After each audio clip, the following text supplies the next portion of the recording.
Shalom, queridos. Agora estamos entrando no livro de Juízes. Livro de Juízes é o nosso discipulado maravilhoso de excelência que Deus nos entregou. Cada livro da Bíblia sendo lido e alguns comentários, mas o mais importante é saber que estamos lendo 3 capítulos do livro em casa, do livro da Bíblia, e lendo um capítulo por semana no nosso discipulado. Em casa, você escolhe os seus horários, 3 capítulos por dia. E com isso você ficará com a leitura de 1.189 capítulos da Bíblia por ano, se você ler 3 capítulos por dia. É o que devemos fazer, porque a ordem do Senhor é essa, meditar de dia e de noite. E quem medita sem pegar o livro para ler? Então vamos continuar nessa grande obra do Senhor, teremos a prosperidade nunca vista nesse ministério. Você nunca imaginou a que nível Deus vai nos levar por conta dessa palavra. Porque ele não mente, ele diz que quem estuda a palavra dele, que medita, prospera, lá no Salmo 1º. Então, vamos prosseguir tendo nas nossas vidas o cumprimento dessa promessa. Juízes capítulo 1 diz assim: as novas conquistas pelas tribos, novas conquistas pelas tribos.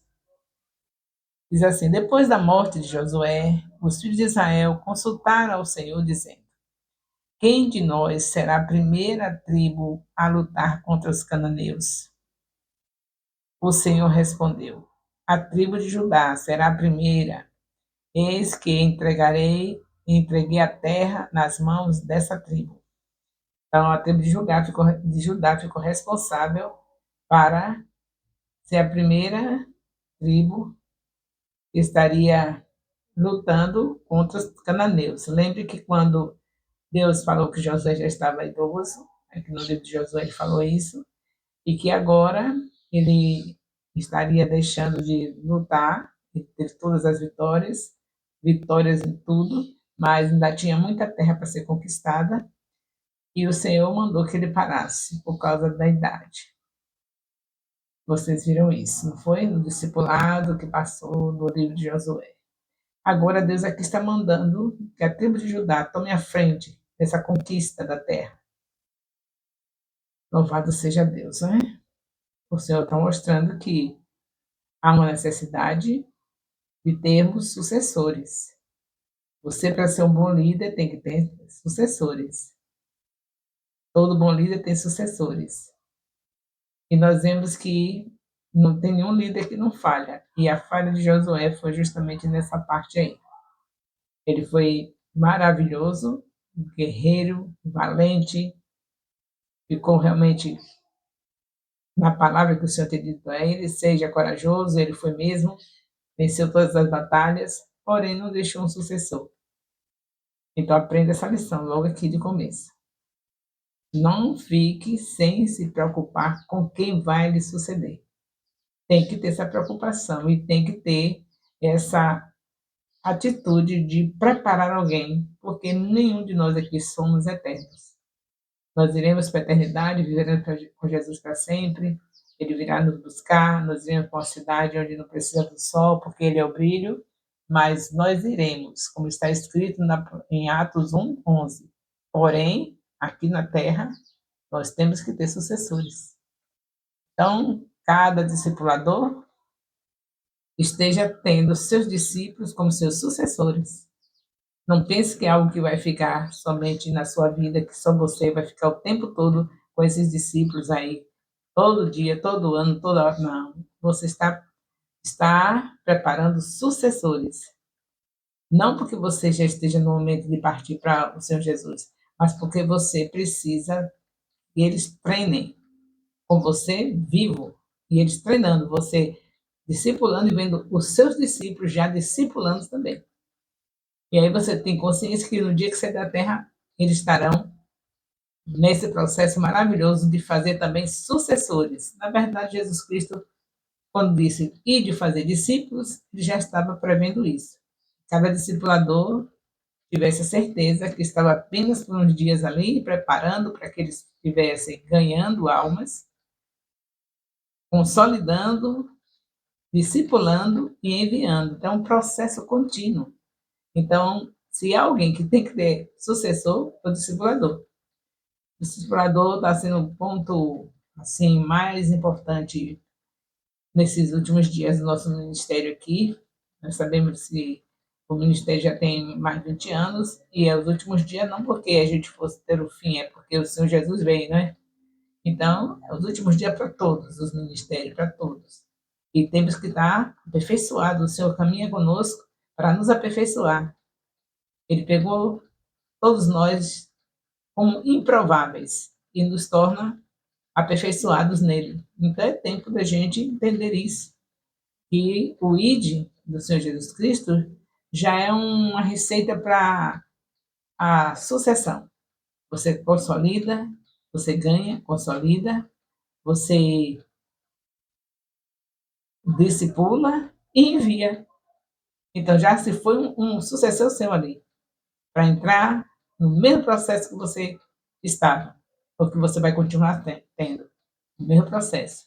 Enviou, esse discípulo vai fazer o mesmo que você fez, e assim o que ele fizer também vai fazer o mesmo, e nós teremos o reino de Deus crescendo, é tudo que precisamos fazer, é que o reino de Deus cresça e Jesus Cristo venha buscar a igreja dele.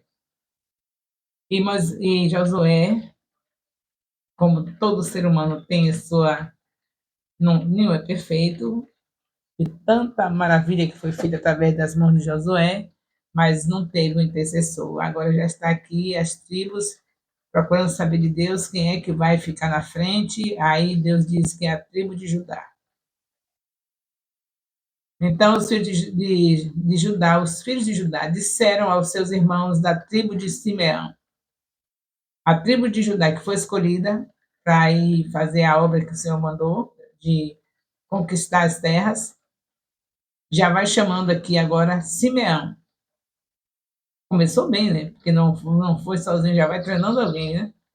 O chamado que foi preparado logo foi para Judá. Se chamou porque já estava preparando Judá. Agora Judá já chamou Simeão, então já tá começando bem. Quem é o sucessor dele, Simeão, vai aprender com ele, porque quem vai de frente a eles. E ele diz: venha, e nos caiu por sorteio lutarmos contra os cananeus. Depois também nós iremos com vocês à herança que lhes caiu por sorteio. Estão notando aqui a estratégia de Judá. Ele foi escolhido por Deus, ele chamou a tribo de chamou Simeão para ajudá-lo, e dizendo que quando Simeão fosse chamado, que eles também ajudavam. Até aqui está tudo maravilhoso, né? E os filhos de Simeão foram com eles, e os filhos de Judá atacaram, e o Senhor lhes entregou nas mãos os cananeus, e os fariseus, e os Bezeque. Mataram 10.000 homens em Bezeque, encontraram Adoni-Bezeque e lutaram contra ele, e derrotaram os cananeus. Começou bem, não é? Aqui. Seria tão bom se eu já não soubesse o restante, né? Eu ficaria toda iludida, mas só que depois disso tem tanta coisa de decadência nesse período dos juízes, mas Deus deixa tudo para nós sabermos, para poder a gente não fazer o mesmo. Aí vai Adoni-Bezeque fugiu, mas eles o perseguiram e prenderam, e lhe cortaram os polegares das mãos e dos pés. Então Adoni-Bezeque disse: 70 reis a quem havia sido cortados os polegares das mãos e dos pés apanhavam migalhas debaixo da minha mesa, assim como eu fiz, assim Deus me retribuiu. Então esse rei, esse famoso Adoni-Bezeque, já tinha feito isso também com outros povos, cortados os polegares. E aí ele está dizendo que, assim como ele fez, Deus retribuiu a ele, acontecendo a mesma coisa com ele. A conquista de Jerusalém e Hebrom. Os filhos de Judá atacaram Jerusalém e, tomando-a, mataram os seus moradores e puseram fogo na cidade. Depois os filhos de Judá foram lutar contra os cananeus que habitavam nas montanhas, no Neguebe e na Cefelá. Também atacaram os cananeus que moravam em Hebron, cujo nome antes que era Kiriat Arba, e derrotaram Sesai e Aimã e a Talmai. Aí você sabe que eu não vou poder ficar lendo, porque desse jeito eu tomaria meus 30 minutos de duração do vídeo todo em leitura. Mas vocês estão vendo que são leituras simples, não tem complicação. Está dizendo que quem ganhou, quem perdeu, onde foi que foi tomado, qual foi quem morreu. Então não tem dificuldade. Então vocês vão lendo aqui as conquistas que foram acontecendo. Otoniel conquista Debir, outras conquistas, tudo aqui no capítulo 1, falando dessas conquistas de Jerusalém e Esbron, falando de Otoniel, que é um juiz, também conquista Debir. Outras conquistas também foram ditas aqui no capítulo 1. Também no capítulo 1 de Juízes fala das terras não conquistadas pelos israelitas. Aí já teve terras que não foram conquistadas. A gente tem que saber que o povo de Deus aqui já começa a estar enfraquecendo. Sem o sucessor de Josué, mesmo tendo a tribo de Judá já tomando a frente, e pedindo ajuda para Simeão, mesmo assim, não é igual como você ter um líder, um cabeça, aquele que está na sua frente para Deus pegar e falar e você obedecer e tudo fica maravilhoso. Olha como está ficando maravilhoso esse discipulado. Vocês estão dando ouvido a uma líder de há 20 anos nesse ministério, mais de 20 anos, quase 25 anos nesse ministério, e vocês estão dando ouvido porque vocês acreditaram que não tem outro caminho senão esse. O caminho é Jesus. Então vocês estão acreditando que o que eu estou passando para vocês é realmente tudo que Deus quer que a gente façamos, que é andar com Jesus. O que eu estou passando é a receita principal, que é ler a palavra, meditar na palavra. Então deu tudo certo já. E aí não tem nada melhor do que isso, né? A gente pegar, ter um líder que vai orientando, a princípio a gente fica assim, né? Achando difícil, porque quando entra um líder assim tem mudanças, mas se o líder vem da parte de Deus, as mudanças serão extraordinárias, e eu tenho certeza que essa liderança minha do apóstolo Deus vem da parte de Deus, e cada dia mais vocês vão ver as maravilhas que Deus vão fazer nesse ministério. Não é muito bom assim? Mas se não tem alguém na frente, é o que está acontecendo com os juízes. Alguém como foi determinado Moisés, com aquele chamado especial, alguém como Josué, que foi o sucessor de Moisés. Aqui no livro de Juízes não tinha assim. Tem a tribo de Judá que Deus apontou para ele fazer, mas isso foi uma coisa que Deus falou aqui depois que eles viram que não tinha ninguém, mas Josué tem que ter deixado, né? Mas a gente está falando só para você ver que não tem bom aqui, em lugar nenhum tem bom, a não ser Deus. Céus e terra tem o bom que é Deus. E nós somos apenas alcançados pela graça. Logo de começo, aqui no livro de Josué, você vê isso. Estão sendo alcançados aqui pela graça, porque o bom seria ter um sucessor para continuar a obra como Josué fez. E não tem. Capítulo 2, Deus repreende os israelitas. Aí vocês vão ler direitinho porque que Deus está repreendendo os israelitas, né? Cuidadosamente, para entender. Não se esqueça que as nossas perguntas estão também incluindo o que vocês leem, não é somente perguntas de acordo com, com os meus comentários, mas também de acordo com o que vocês leem em cada capítulo. Então, o que você vai ler aqui no capítulo 2 de Juízes, e sobre a morte de Josué, sobre os israelitas, sobre Deus repreender os israelitas, pode sair perguntas dentro desse assunto. Seu questionário chega após cada discipulado e minha visita, com a permissão de Deus, estará sendo também feita. E aí vocês estão realmente bem acompanhados. Tudo de Deus é organizado, tem supervisão, tudo de Deus tem alguém acompanhando, porque Deus, que sabe quem somos nós, sabe que nós precisamos de ter acompanhamento nas coisas que são determinadas por Ele para fazer. Então vai dar tudo certo, já deu tudo certo, graças a Deus. Então, nós já vimos aqui no capítulo 3 de Juízes, os povos pagãos no meio de Israel. Oh, meu Deus, está vendo vocês que eu disse? Eu já li várias vezes, sabia que a gente ia ter essa instrução de Deus, porque quando Deus está mostrando isso, Ele está nos instruindo para não ser o mesmo que eles estão sendo aqui. Essas coisas erradas, essa apostasia que começa aqui no livro de Juízes, não é para ser repetida nunca nas nossas vidas. Os povos pagãos no meio de Israel, por que isso? Será que eles estavam. O que estava acontecendo com eles? Porque a essa altura eles já estavam, os povos pagãos, com eles, nesse capítulo 3, e era isso que Deus queria? Então, se Deus não queria isso para ele, não quer também para nós. Não é porque faltou alguém para liderar que a gente tem que dar lugar ao diabo. A gente sabe muito bem que recebeu instruções. Então, a gente conserva as instruções. Josué falhou em não deixar o sucessor, mas eles também falharam porque eles tinham tudo nas mãos. Eles tinham as leis. Os 5 rolos estavam nas mãos deles. Livro da lei, Pentateuco, chamado Torá pelos judeus. Então, eles tinham tudo, porque tem a palavra e tem tudo. Agora, claro que é muito bom ter alguém orientando, mas se não tiver um líder para estar olhando para você, dizendo: cadê você estudou isso aqui? Cadê você já fez isso aqui? É muito bom, mas se não fizer, não sabemos que Deus já deixou tudo escrito aqui nessa palavra? Se não tivesse a mim, ou o apóstolo Elias, nós como apóstolos, para estar estimulando a você estar lendo a Bíblia, você não sabe que é a Bíblia para ler? Foi bom, foi bom nós estarmos estimulando, está sendo bom, não é? Mas se não tivesse alguém estimulando, tinha motivo para se negar?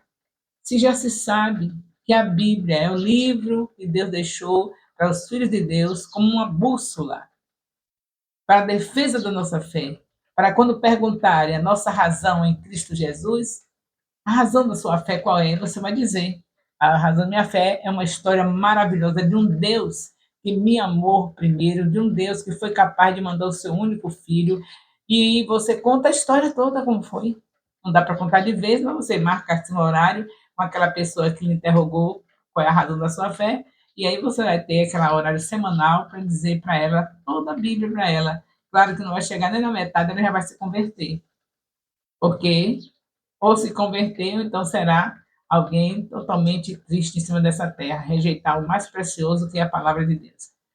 Mas eu acredito que sempre vai haver essa conversão quando a palavra de Deus vai sendo apresentada de uma maneira que a pessoa que está apresentando está consciente que é a palavra de Deus e passar o que Deus está falando, não o que ela quer falar, pronto. Vai ser conversão, muitas maravilhas acontecendo. Então, nós estamos vendo aqui no capítulo 3, Otoniel já se apresenta aqui como um juiz escolhido por Deus. Tinha começado desse jeito? Imagine a situação. No, no capítulo segundo, no segundo capítulo, Deus repreende os israelitas.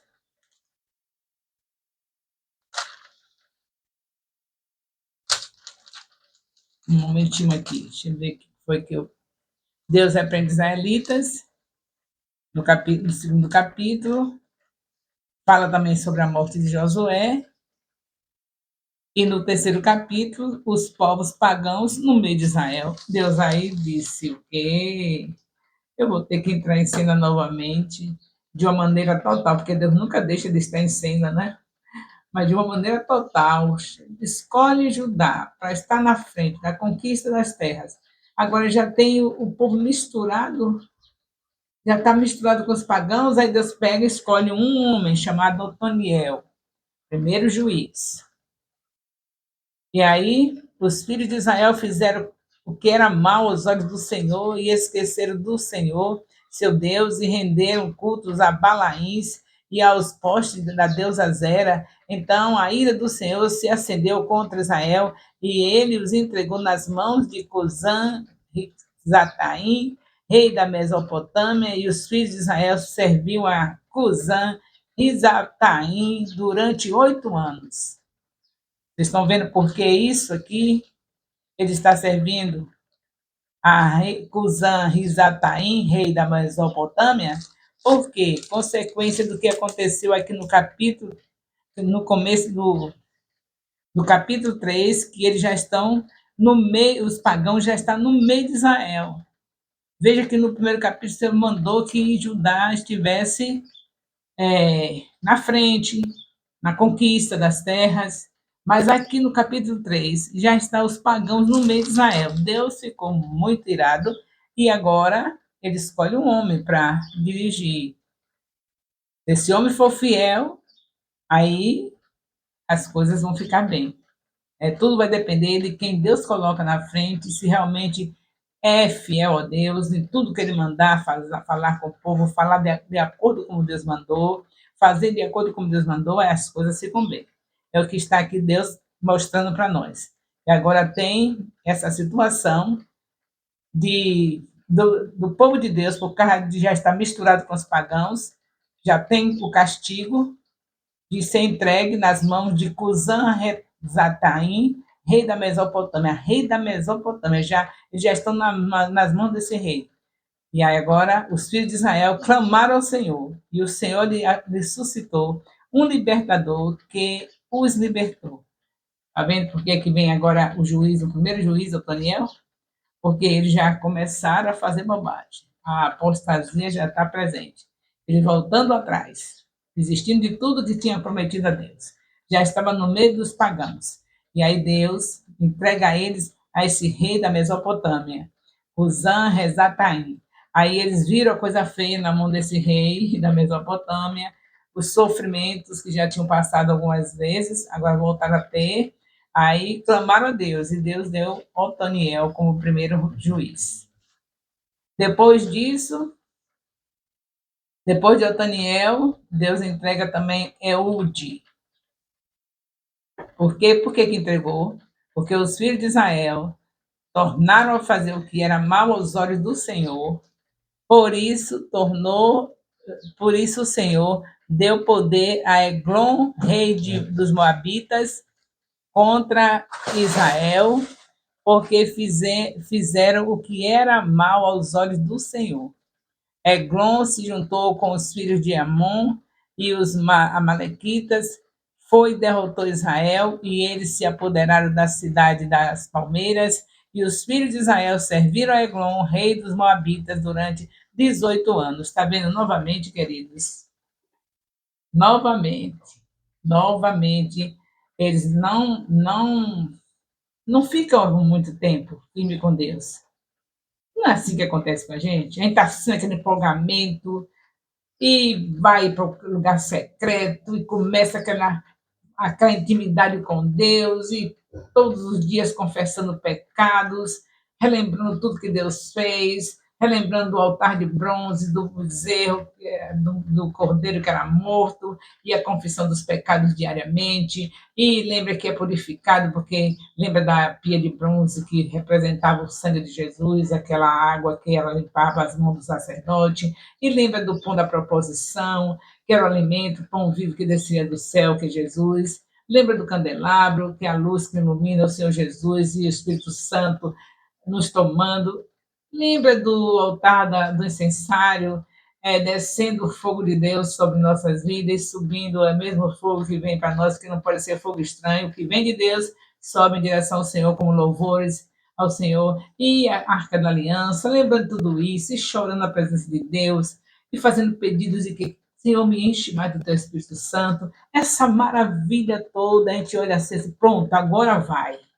Daqui a pouco, começa a dar lugar ao diabo. Um pensamentozinho que não é bom, quando Deus disse que é para pensar só o que é bom e verdadeiro, lá em Filipenses 4:8, Paulo fala sobre isso. Aí aquele que estava tão cheio, empolgado, ai meu Deus, que maravilha, Deus está se fazendo presente na minha vida. Daqui a pouco pensa uma coisa ruim, aconteceu alguma coisa, já vai pensar coisa ruim, e aí pronto, começa. Se pensar, já fez, Mateus 5:28, aí já começa. Aí daqui a pouco olha para a pessoa, ela está lá fracassada, um filho de Deus.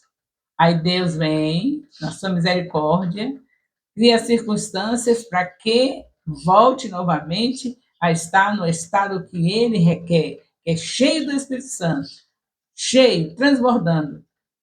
E aí começa novamente aquele período mais maravilhoso. Daqui a pouco, novamente, já não é somente um pensamento, mas agora está fazendo coisas terríveis.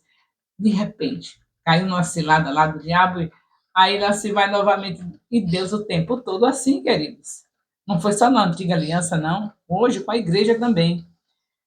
E aí nós já vemos aqui o Senhor nessa trajetória, levantando juízes, para poder ver se as. Ver não. Ele já sabia que iam fazer essas coisas, mas ele deixa tudo assim, o homem fazendo como ele bem quer. Não é porque Deus quisesse, eles que escolheram isso para ver o amor dele incondicional e ele continuando em busca do homem. É isso aí, desse jeito. Oh, meu Deus, bendito seja o teu nome. Aí, quando chega no capítulo 4, aí agora as coisas novamente foi necessário, porque o Eude, como todos os juízes, durante que estava o período que estava tendo eles na frente, eles se mantinham, o povo se mantinha nesse equilíbrio aí, né? Como eu já disse a vocês, tudo bem, maravilhoso. Ou era o juiz falecer, ou o juiz fracassar, porque os juízes também teve alguns dele que fracassaram, ou morrendo ou fracassando por algum motivo, pecando também, era só o tempo do juiz estar ali. Era o juiz sair de cena, eles voltavam a fazer tudo de novo, fazer o que era mal aos olhos do Senhor. Esse livro de Juízes é o tempo todo mostrando que o povo de Deus era o tempo todo fazendo o que era mal aos olhos do Senhor. Você vai ver essa frase constantemente, fazendo o que era mal aos olhos do Senhor. Isso aqui é uma alegoria, né? É um símbolo para o nosso tempo. É desse jeito. Dá uma voltinha daqui e da acolá, para aquela igreja avivada, é Deus se fazendo presente, as profecias prevalecendo, o tempo todo os profetas e as profetisas falando realmente o que Deus mandou, que está na palavra. Maravilha. Daqui a pouco vem um negócio assim estranho, né? Um vento vai passando assim que não é da parte de Deus. E a gente diz, o que foi que houve? Hoje não tem quase ninguém aqui no templo, o que foi que houve? Essa igreja estava lotada, o pessoal vibrando na presença do Senhor, e agora hoje está tão vazia, foi que houve? Oh, foi que houve? A contenda, foi que houve? O disse-me-disse, que foi que houve?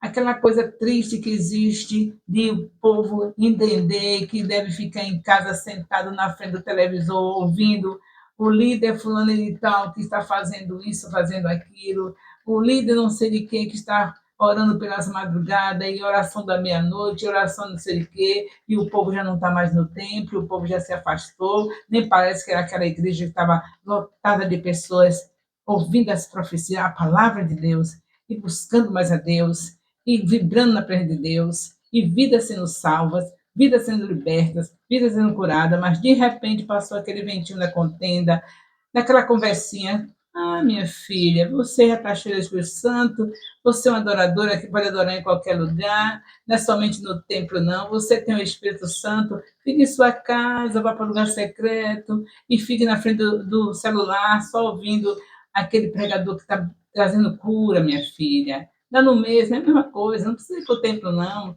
Você em casa mesmo, você adora, você está ficando boba, é? Oxe, agora você tem que gastar transporte, se cansar para ir para o templo, fique em casa mesmo, em casa você também é crente. Nunca, fique sabendo que essa é a conversa do diabo, nunca em casa, só se for por motivo justo, você em cima de uma cama que Deus te livre, mesmo assim você sabe que Deus cura toda doença e toda enfermidade, pede logo ao Senhor para curar, levanta e vai para o templo, adorar no templo, porque a casa do Senhor é chamada a casa de oração, como está escrito em Mateus 21, 13. Ele nunca descartou a reunião nossa no templo, nunca. Ele diz em Hebreus 10, 25, não se aparte da congregação.